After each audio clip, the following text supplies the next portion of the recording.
Bago ako magsimula, gusto ko munang balaan kayo.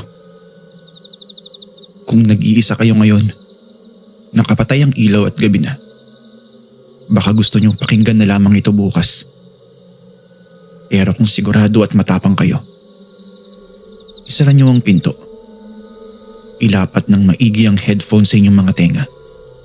At huwag kalimutang mag-like at mag-subscribe bago tayo magsimula. Kasi baka pagkatapos niyong marinig ang kwentong ito, ay mas pipiliin niyo nang huwag makinig mag-isa ulit sa gabi.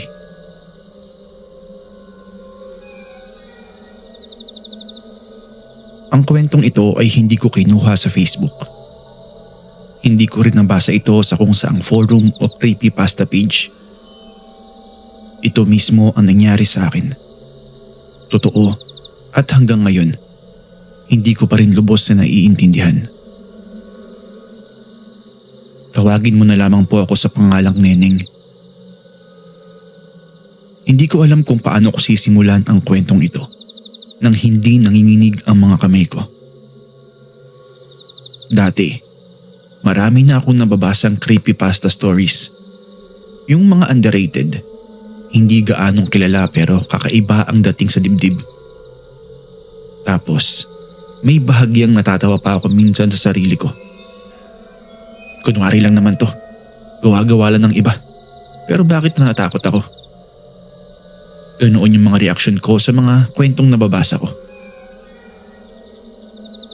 Pero simula nang mangyari sa akin ng kwentong ito, 2 taon na ang nakakaraan buwan ng Setyembre. Hindi na ako nakapagbasa ng kahit anong horror story nang hindi bumabalik ang lamig sa batok ko. Dahil sa pagkakataong ito, hindi ko na kailangang basahin kasi naranasan ko na mismo. 20 years old ako noon. 3rd year college. At umuwi ako sa baryo namin sa Quezon tuwing semestral break para dumalaw kay Lola Iring. Malayo ang bahay nila sa kalsada. Kailangan mong maglakad ng mga 10 minuto mula sa sakayan. Dadaan ka pa sa isang mahabang bukid ng palay bago mo makita ang bubong ng bahay nila na nakatago sa gitna ng mga puno ng saging at kawayan. Walang streetlights doon. Kapag gabi, tanging kandila o gasera na lang ang ilaw kapag nagba-brownout. Na madalas nangyayari, lalo na kung tag-ulan. Matanda na ang bahay nila Lola Iring. Bahay kubo ito noon, pero nagawang semi-concrete ni Lolo bago siya namatay. Kahoy pa rin ang sahig sa ilalim, kaya kada hakbang mo, tumutunog ito ng bahagya. Parang may sumasabay sa iyo sa paglakad. Sa likod ng bahay, may isang lumang poso na hindi na ginagamit para sa inuming tubig. Pero doon pa rin naliligo ang mga bata noong araw. Sa tabi naman ng poso na ito, nagsisimula ang malawak na bukid ng palay na pag-aari ng aming angkan. Umaabot ito hanggang sa gubat sa malayo. Wala ring mga poste ng ilaw doon at kapag gabi ang tanging ilaw na makikita mo ay ang mga alitap-tap na parang mga maliliit na kandilang lumulutang sa dilim. May isang bagay akong naaalala mula pagkabata ko. Ito ang laging babala sa akin ni Lola Iring tuwing dadalaw kami roon. Ang sabi niya sa akin lagi, "Huwag kang lalabas ng mag-isa tuwing gabi ha. Lalo na kung may tumatawag sa'yo na parang kilala mong boses. Pero alam mong hindi dapat naroon ang taong yon." Palaging ganun ang paalala niya sa akin. Pero ako naman sa kabilang banda katulad ng ibang taong nagpadala ng kwento sa inyo. Hindi ko masyadong pinapansin yun. Sabi ko nga po, taga Manila ako. Bakit ako maniniwala sa mga bagay na hindi ko naman nakikita talaga? Inisip ko na baka panakot lang talaga nila yon para sa mga magnanakaw o para sa mga taong hindi naman taga doon. Hindi ko alam na meron palang ibang paliwanag o buhay ang babalang iyon sa akin ni Lola Iring.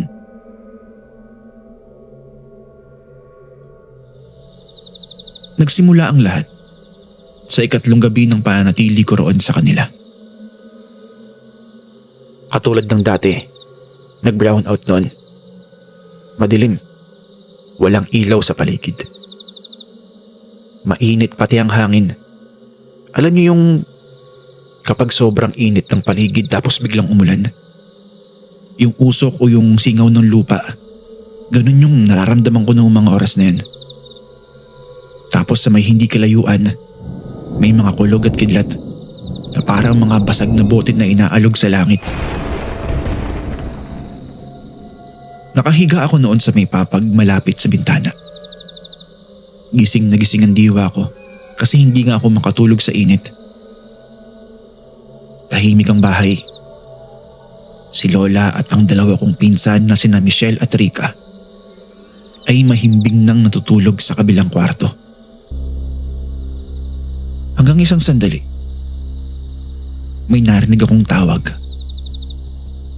Neneng!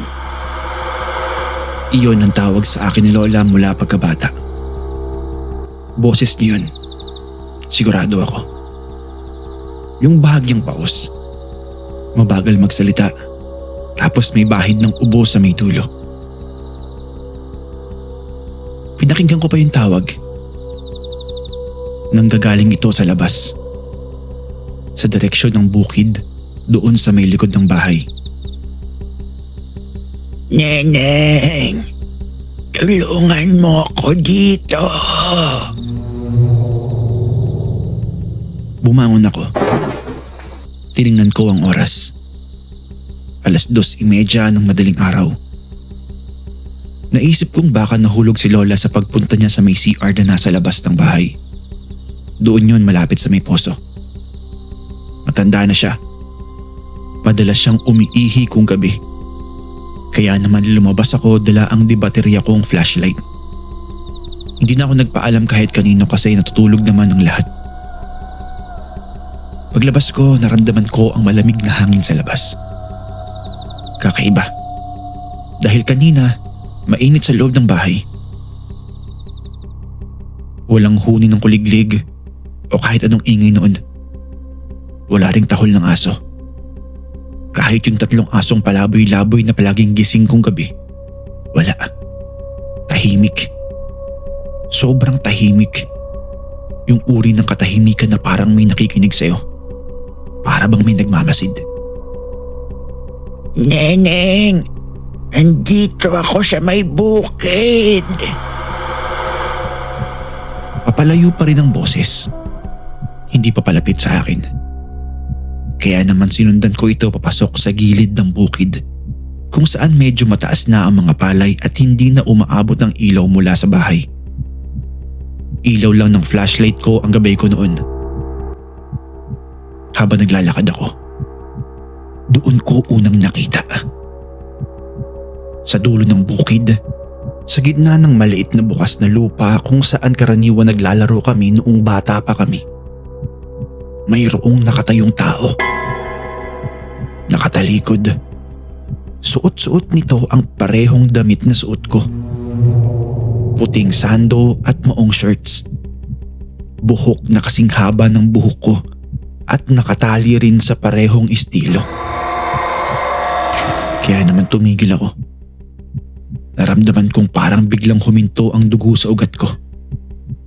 Dahan-dahan, bumaling ang tao papunta sa akin.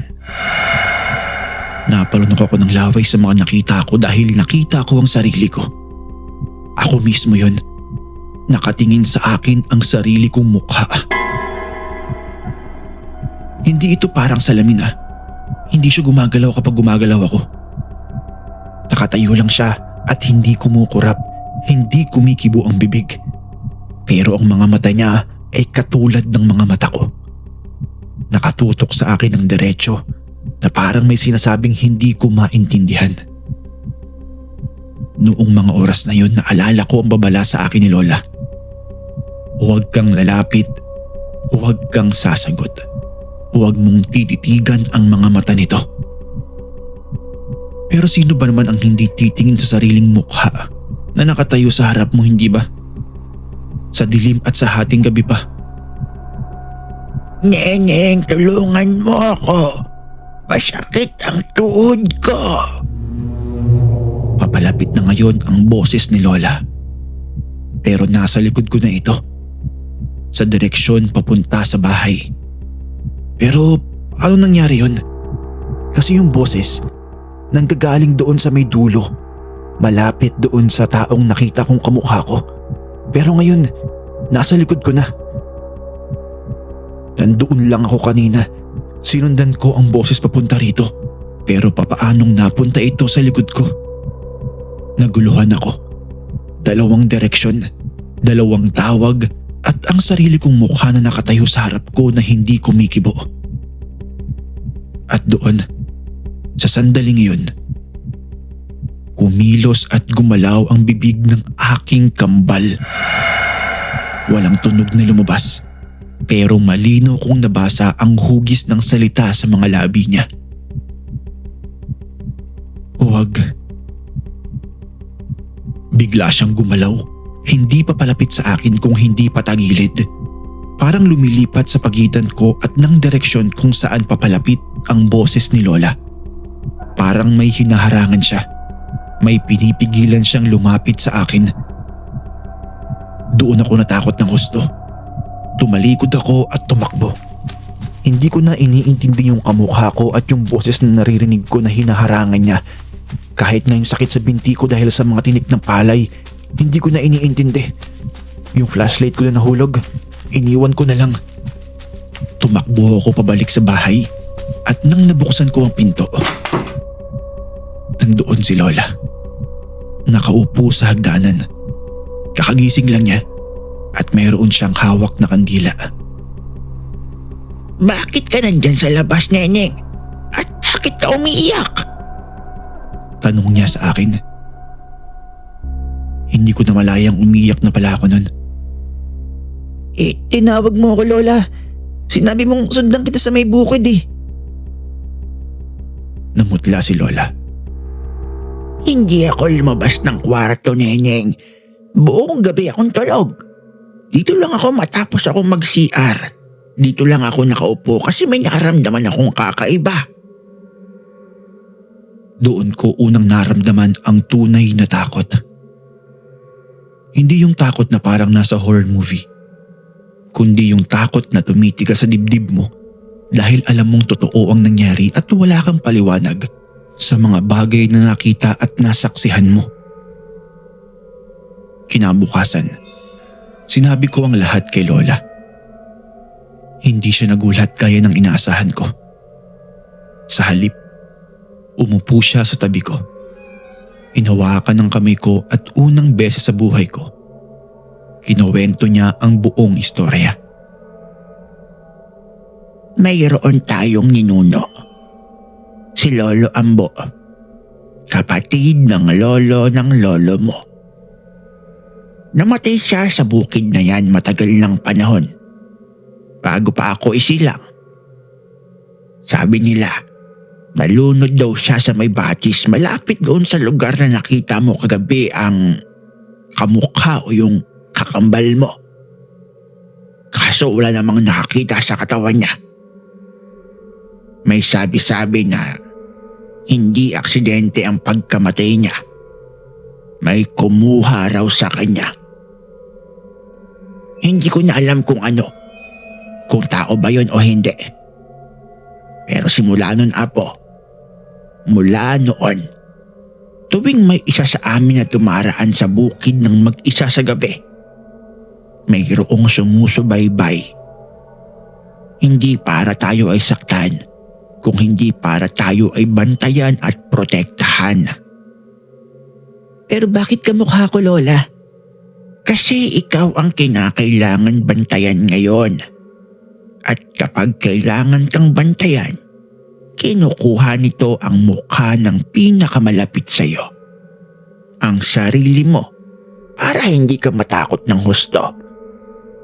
Pero alam ko mayroong ding mga pagkakataon na kinukuha niya ang ibang mukha ng mga taong mahal mo para hindi mo maiwasang lumapit sa panganib. Kaya kapag may tumawag sa'yo sa isang gabi na parang kilalang boses, pero alam mong hindi dapat nandoon ng taong yon, huwag kang sasagot. Baka hindi yung kamukha o yung kakambal mo ang tatawag sa'yo sa susunod. Baka ang kumuha sa'yo ay ang kumuha rin kay Lolo Ambo. Sabi niya sa akin sa mahinang boses. Sinabi rin niya sa akin na huwag na akong lalabas mag-isa sa gabi habang naroon ako, kahit na anong tawag pa ang marinig ko. Sinunod ko siya sa loob ng 2 gabi. Sa unang gabi, tahimik ang lahat pero hindi ako makatulog. Kada minuto, parang may naririnig akong bahagyang kaluskos sa may labas. Parang may naglalakad sa ibabaw ng mga dahon ng saging. Mabagal, pantay ang bilis, tulad ng may naglalakad-lakad lamang sa paligid ng bahay na walang papupuntahan o tutunguhin. Hindi ko na binuksan ang bintana para tignan ito. Sinara ko na lamang ang aking mga mata at binilang ang aking hininga hanggang sa makuha ko ang mahimbing na pagkakatulog. Sa pangalawang gabi naman, yung pinsan kong si Michelle ang unang nakapansin. Habang naghuhugas kami ng pinggan sa labas, tinapik niya ako sa balikat at itinuro ang direksyon ng bukid. Ate, may tao ba doon? Tanong niya sa akin, boses na bahagyang natatakot o nanginginig. Tumingin ako sa direksyon kung saan siya nakaturo. Malayo, doon sa may gitna ng mga palay.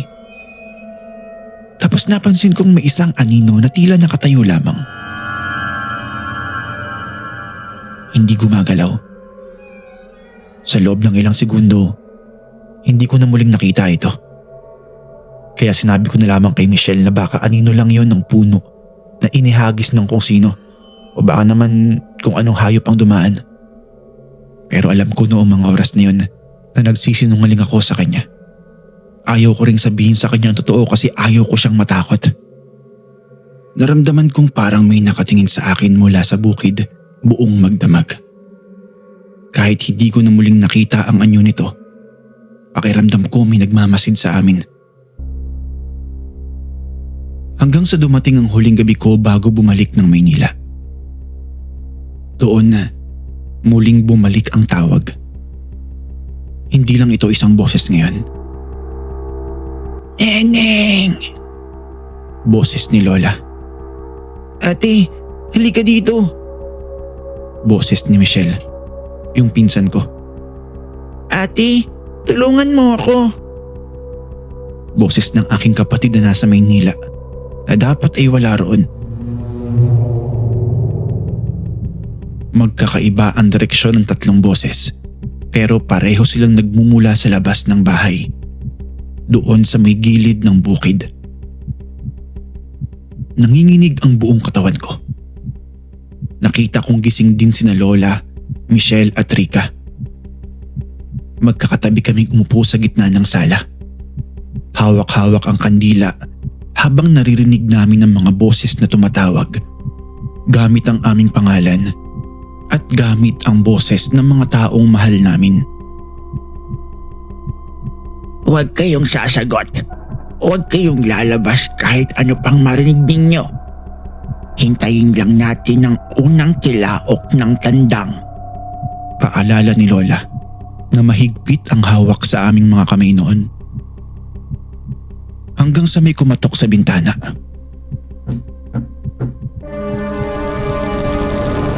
Tatlong beses. Mabagal. Tapos may kumalabog sa bubong. Parang may lumipat mula sa isang gilid papunta roon sa kabila.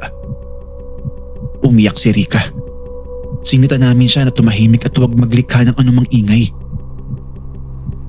Sumilip ako sa bintana. Mali. Alam kong mali ang ginawa ko pero hindi ko napigilan ang sarili kong sumilip. Doon ko nakita muli yung aking kambal. Nakatayo siya sa may gilid ng bakuran, mas malapit ngayon kaysa sa dati. Nakaharap papalayo sa bahay, hindi sa amin. Doon siya nakaharap sa isang bagay na hindi ko malinaw kung ano kasi hindi ko makita. Isang mataas, payat na anino sa gitna ng bukid na parang hindi natatakpan ng liwanag kahit may buwan. Hindi ito gumagalaw ng normal. Parang sumusulpot ito sa iba't ibang lugar sa isang saglit. Dito sa may gilid, lulubog tapos lilitaw sa kabila. Lulubog ulit tapos mawawala. Mawawala at lilitaw siya sa iba't ibang parte ng bukid. Parang sumusulpot ito sa iba't ibang lugar sa isang saglit at papalapit ng papalapit sa bahay. Nakatayo ang kamukha ko o yung kambal ko sa pagitan namin ng aninong yun. So ibig sabihin, kami na nasa bahay, tapos siya na nasa harapan ng bahay at yung anino na lumalabas na nasa harapan niya mismo. Hindi siya umaatras. Siya ang tanging bagay na pumipigil sa anino na lumapit sa amin. Hindi ko na alam kung gaano katagal yun nangyari. Pakiramdam ko oras, pero maaaring segundo lamang. Ang sumunod kong naaalala ay ang tilaok ng tandang. Malayo pa pero malinaw na. At kasabay noon, biglang kumalma ang lahat. Walang tunog, walang anino, walang boses. Parang hindi nangyari ang lahat. Maliban sa aming mga tumigas na ang kamay sa isa't isa at sa naiwang usok ng kandilang halos paubos na. Kinaumagahan, nilabas namin ang tapang para tingnan ang bukid. Kakaiba, kasi walang bakas ng anumang paa maliban sa amin. Kahit doon sa lugar kung saan malinaw naming nakita ang mataas na anino kagabi. Ang mga palay doon, gayon man ay pantay na nakayuko sa isang direksyon. Parang may humipong hangin na dumaan lamang doon at wala sa ibang parte ng bukid. Hindi ko na sinabi ito kanino man, pero hanggang ngayon, natatandaan ko pa rin kung gaano kalinaw ang hugis noong nakayukong mga palay. Parang guhit ng isang landas na paakyat sa gubat, tapos biglang naputol na parang basta na lamang nawala ang naglakad doon. Sa gilid ng poso, kung saan karaniwang sumasalamin ang tubig, napansin kong may kakaiba sa reflection ko. Isang bahagyang antala. Parang na-delay ng kalahating segundo ang galaw ng aking imahe bago ito sumunod sa akin. Kumurap ako ng paulit-ulit. Umiling at nang muli kong tingnan, normal na ulit ito. Hindi ko sinabi ito kay Lola. Natatakot akong marinig ko pa ang isa pang paliwanag na hindi ko na kayang tanggapin. Hindi na muling lumitaw ang aking kakambal mula noon. Ni minsan, sa lahat ng pagbabalik ko sa baryo, wala na akong nakitang katulad noon. Namatay si Lola iring makalipas ang 2 taon. At bago siya pumanaw, sinabi niya sa akin ang huling bagay tungkol dito. Hindi mo na siya makikita ulit kasi tapos na ang tungkulin niya sa'yo. Sa susunod na may kailangang bantayan sa pamilya natin, ibang mukha na ang kanyang gagamitin. Hanggang ngayon, hindi ko lubos na maintindihan kung ano talaga ang nakita ko noon. Aswang ba yun? Kaluluwa ni Lolo Ambo? O baka naman bahagi lang ito ng sarili kong isip na kumuha ng anyo para protektahan ako? Wala akong sagot at malamang wala nang makapagbibigay nito ngayong wala na si Lola. Nagtanong pa ako sa ilang matanda pa sa baryo bago ako umuwi ng Maynila noong huling beses na nagpaalam ako kay Lola bago siya pumanaw. Iba-iba ang sabi nila. May nagsabing hindi lang daw kami ang pamilyang may ganitong bantay.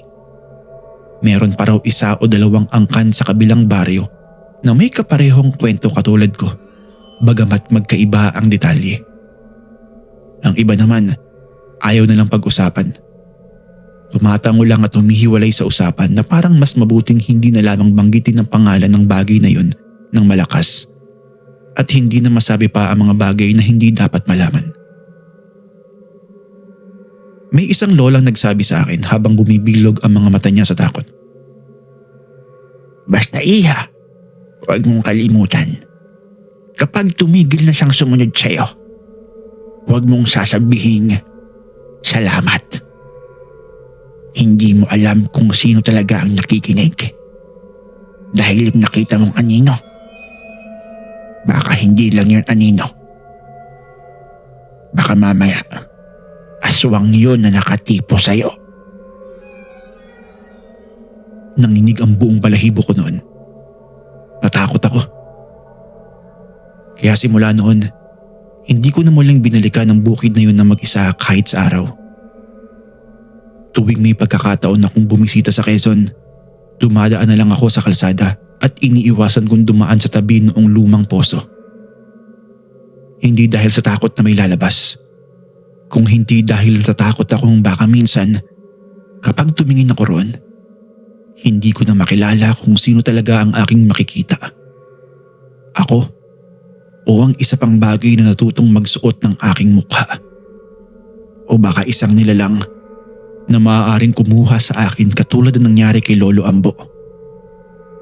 Basta ang alam ko lang, kung may nakakarinig nito na may parehong karanasan ko, may tumatawag sa inyo sa gabi gamit ang boses ng taong mahal nyo pero alam nyong hindi dapat nandoon ang tawag na yun, huwag kayong sasagot. Huwag kayong lalabas. At kung minsan, kung may makita kayo na nakatayo sa malayo, tahimik, hindi kumikibo, huwag kayong lalapit. Pero huwag din kayong masyadong matakot. Malamang, hindi kayo ang kanyang kinatatakutan. Malamang, iniingatan lamang niya kayo mula sa isang bagay na mas nakakatakot pa sa kanya. Muli po, ako po si Neneng at maraming salamat sa pakikinig niyo sa aking kwento.